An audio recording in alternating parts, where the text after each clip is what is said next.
नए साल में झारखंड में राजनीतिक गतिविधियां कुछ थमी थमी सी नजर आ रही हैं, लेकिन इसी दौरान हजारीबाग का एक वीडियो सोशल मीडिया पे वायरल होता है, जिसमें पूर्व मंत्री और कांग्रेस के वरिष्ठ नेता योगेंद्र साव स्थानीय पुलिस कर्मियों के द्वारा धकियाते और जमीन पे पटकते हुए देखे जाते हैं। मामला केरेडारी में कोयला ट्रांसपोर्टिंग से जुड़ा हुआ था। अचानक सड़क पे 5 फीट ऊंची दीवार खड़ी कर दी जाती है और उसके कुछ देर के बाद पूर्व मंत्री और कांग्रेस के वरिष्ठ नेता योगेंद्र साव कुर्सी लगाकर उस दीवार के आगे बैठ जाते हैं। कुछ देर तक प्रशासन की मान मनुहार के बाद जब वो हटने को राजी नहीं हुए तो जबरन पुलिस कर्मियों के द्वारा, पुलिस के सुरक्षा बलों के जवानों के द्वारा उन्हें वहां से टांग कर, आप समझ रहे हैं ना टांग कर क्या होता है, उन्हें उस जगह से हटा करके पास में पटक दिया जाता है।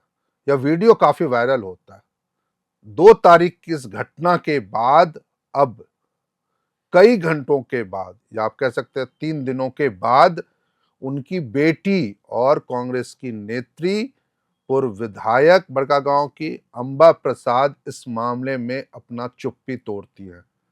इस मामले में कांग्रेस पार्टी की ओर से भी कोई बयान नहीं आया था और ना ही किसी ने इस घटना पे अफसोस जताया था।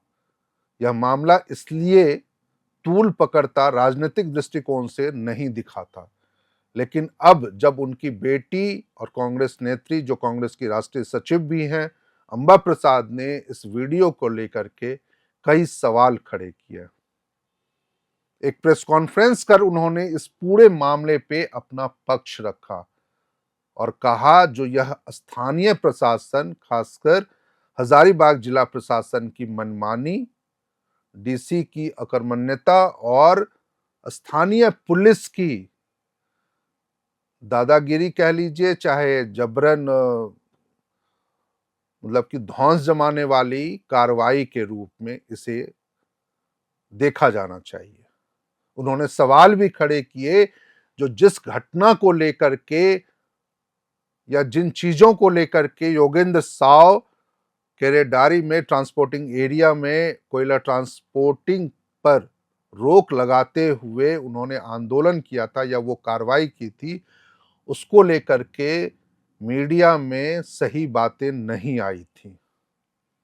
हम आपको वो वीडियो भी सुनवाएंगे जो अंबा प्रसाद क्या कुछ कह रही हैं, कैसे उन्होंने किन किन मुद्दों को उठाया है, वो तमाम चीजें भी हम आपको सुनवाएंगे। लेकिन सबसे पहले क्या कुछ उन्होंने उस घटना को लेकर के कहा है, आइए पहले हम वो सुनवाते हैं आपसे, जिसमें वो साफ तौर पे कह रही हैं जो खनन क्षेत्रों में 2 तरीके के कानून लागू हैं और इन दोनों कानूनों को कैसे स्थानीय प्रशासन झुठलाता हुआ नजर आता है, खासकर केरेडारी के इलाकों में। और यह सब कुछ किसके इशारे पे हो रहा है? यह सब इशारा है कॉरपोरेट कंपनियों का। आप इस वीडियो में सुनिए पहले अंबा प्रसाद को, जो कैसे वह स्थानीय जिला प्रशासन, स्थानीय पुलिस के साथ साथ कॉरपोरेट कंपनियों को घेरते हुए नजर आती हैं और वह पक्ष रख रही हैं जो आखिर क्यों उनके पिता सड़क पर उतरकर संघर्ष करने को मजबूर हुए थे। पहले ये वीडियो सुनते हैं। आप जानते हैं कि बड़कागांव मतलब हजारीबाग जिला अंतर्गत एनटीपीसी बहुत सारी ऐसी परियोजना चला रही है बड़कागांव में, केरेडारी में, चाहे वो छट्टी बरियाती हो, चाहे वो पकड़ी बरवाडी हो, चाहे वो केरेडारी हो। मतलब सैकड़ों गांव, मतलब 30 गांव से ज़्यादा गांव विस्थापित हो रहे हैं, जिसमें वर्षों से खनन का काम शुरू भी हो चुका है और लगातार आंदोलन चल रहा है मुआवजे की मांग को लेकर।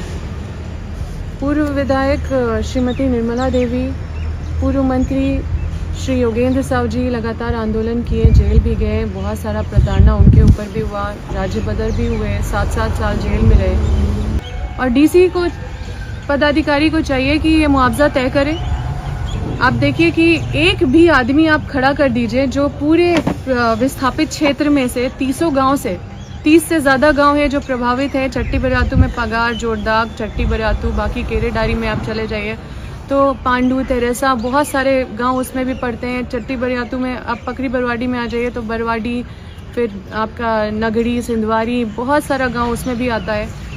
ये सारे विस्थापित, लाखों विस्थापित लोग हैं जिनको घर तोड़ दिया जा रहा है। ये कैसा न्याय है? आप एक आदमी को खड़ा कर दीजिए जिसमें कि एक भी आदमी ये बता दे कि उनको जमीन के बदले घर मिला है या जमीन के बदले नौकरी मिला है। क्या ये बात सही नहीं है कि लाखों लोग जाके अपना आवेदन दिए हैं, जिला में अपना प्रतिवेदन दिए हैं, अपने न्याय के लिए गुहार लगाए हैं, और क्या कितना कार्रवाई हुआ है उस आवेदन पे, ये भी जवाब मांग लीजिए। तो हम लोग ये आंदोलन कर रहे हैं। अंबा प्रसाद ने तो अपनी बातें रखी और उन्होंने कहा जो उनके पिता योगेंद्र साव ने जो कार्रवाई की या जो प्रदर्शन, धरना दिया, वह उनका लोकतांत्रिक अधिकार है और इसे लेकर के स्थानीय प्रशासन को जवाब देना चाहिए था। लेकिन एक सवाल यहां पर यह भी है, जो क्या योगेंद्र साव ने, जो पूर्व मंत्री और उसी बड़कागांव के पूर्व विधायक भी रह चुके हैं, क्या उन्होंने ट्रांसपोर्टिंग एरिया में कोयला ट्रांसपोर्टिंग को रोकने को लेकर के उन्होंने जो कार्रवाई की थी उस पर भरोसे में लिया था क्या स्थानीय प्रशासन को? आखिर किनके कहने पे, किसको जानकारी दिए हुए उन्होंने यह कार्रवाई की? अंबा प्रसाद कहती हैं जो लगातार उस क्षेत्र में विस्थापन की समस्याओं को लेकर, विस्थापितों की समस्याओं को लेकर के, उनकी जो जरूरतें हैं, घर के बदले घर या फिर जमीन के बदले जमीन, नौकरी, ये तमाम चीजें वो लंबे समय से इन चीजों को लेकर के संघर्ष होता रहा है, करते रहे हैं, बावजूद इसके कंपनियां इसके आगे नहीं आ रही हैं।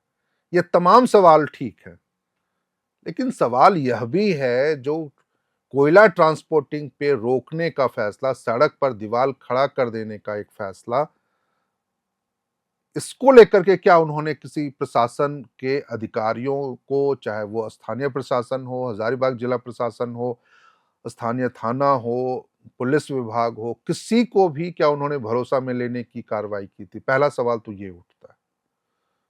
दूसरा सवाल यह भी उठता है जो क्या वह कार्रवाई जायज थी? जिस कंपनी ने श्रम कानूनों का या जो सरकार के द्वारा कोल बेयरिंग एक्ट है या फिर दूसरी जो 2013 के कानून है उसका उल्लंघन किया, और जो स्थानीय लोग, जिन लोगों की जमीनें चली गई खनन क्षेत्रों में उनकी समस्याओं को गुनवाने के लिए, क्या उन कंपनियों का घेराव करना, उनके कार्यालय का घेराव करना होना सही होता, या फिर कोयला की ट्रांसपोर्टिंग रोक देने का, गाड़ियों की आवाजाही रोक देने का फैसला होना सही होता? यह भी सवाल एक महत्वपूर्ण है। इसी दौरान अंबा प्रसाद राज्य सरकार को भी कटघरे में खड़ा करने की कोशिश कर रही हैं। वह कह रही हैं जो इन मुद्दों को लेकर के जब वो हाईकोर्ट में गई थी, मामला हाईकोर्ट में पहुंचा था और हाईकोर्ट ने जब सरकार से इस पूरे मामले पर स्टेटस रिपोर्ट मांगी थी, तो उस दौरान रिपोर्ट में सरकार ने जो बातें कही वो मिसमैच था, यानी गलत तरीके से तथ्यों को वहां प्रस्तुत किया गया था। यह बातें भी अभी आपको हम वीडियो में सुनवाते हैं, जो वो हाई कोर्ट में यह मामला कैसे गलत साबित होता हुआ दिख रहा है बकौल अंबा प्रसाद के। आप ये वीडियो में उनकी बातें सुनिए। और ये आंदोलन अगर हमारा गलत होता तो हमें हिम्मत नहीं होता कोर्ट जाने का। हम लोग रिट फाइल किए हैं, उसमें स्टेट से जब जवाब मांगा गया तो स्टेट ने कोई जवाब डाल के उसको विड्रॉ कर लिया कि हम ये गलत जवाब डाले हैं, हम सही जवाब हम देंगे, और उसको समय सीमा के अंदर जवाब देना चाहिए। तो जवाब देना चाहिए जहाँ पे ये तो मैटर सब जुडिस है, इसलिए हमको ज़्यादा इस पे बोलने का ज़रूरत नहीं है। आपने सुना जो कैसे हाई कोर्ट में मामला सरकार के शपथ पत्र के जरिए जो उनके जानकारी मिलाया गया था हाईकोर्ट की जानकारी में, और हाईकोर्ट के जजमेंट में भी ये बातें हैं, जो सरकार के द्वारा जो प्रस्तुत दावे चाहे जो तथ्य रखे गए थे वो सही नहीं थे। तो ऐसे में क्या जो आरोप या जो बातें अंबा प्रसाद कह रही हैं वो सही हैं? यदि ये बातें सही हैं तो फिर जो कार्रवाई योगेंद्र साव ने 2 जनवरी को किया था, सड़क पे दीवार खड़ा कर देना और कुर्सी लगा के वहां बैठ जाना, कोयला की ट्रांसपोर्टिंग को रोक देना, ये सब सही था? क्योंकि हमारे कई दर्शकों ने भी उस वीडियो पे इस बात को लेकर के आपत्ति जताई थी, जो कार्रवाई योगेंद्र साव ने उस दिन की वो स्थानीय विस्थापितों की समस्याओं को लेकर के था, विस्थापन की समस्याओं को लेकर के था, उनकी हक और अधिकार के मांगों को लेकर के था। लेकिन इन पूरे मामले को गलत तरीके से मीडिया में पेश किया गया था। यह अलग बात है जो इस मामले को लेकर के योगेंद्र साव की ओर से किसी प्रकार का कोई बयान सामने नहीं आया था, लेकिन आज उनकी बेटी अंबा प्रसाद जरूर इन सब मामलों को सामने रख रही है। साथ ही उन्होंने एक आरोप भी लगाया, ना सिर्फ आरोप लगाया बल्कि इस व्यवस्था को भी चुनौती दी जिसमें यह कहा गया है कानून में जो कैसे मुआवजा देने के लिए या उन तमाम चीजों के लिए जो प्रभावित लोग हैं, विस्थापित लोग हैं, उनके लिए डीसी सक्षम पदाधिकारी हैं। हजारीबाग डीसी सक्षम पदाधिकारी है, लेकिन इस मामले में हजारीबाग डीसी ने जो कार्रवाई की है वो समझ से परे है, और यह किसके इशारे पर यह सारी चीजें हो रही हैं, ये बातें भी अंबा प्रसाद ने कही। बहुत संक्षेप में आप हजारीबाग प्रशासन पे, खासकर डीसी पे उठ रहे सवालों को कैसे गिनाया है अंबा प्रसाद ने, यह भी आप सुनिए। तो आपने सुना जो कैसे अंबा प्रसाद अपने पिता पर हुए गलत व्यवहार को लेकर के, खासकर जो स्थानीय जिला प्रशासन है, पुलिस प्रशासन है, उनको लेकर के वो नाराज दिखाई दे रही हैं। इस मामले को लेकर के उन्होंने सरकार पे भी सवाल खड़े किए हैं, लेकिन सरकार के मुखिया, चाहे मंत्री, चाहे दूसरे अन्य लोग, इसको लेकर के उन्होंने किसी प्रकार की कोई बातें नहीं कह रहे।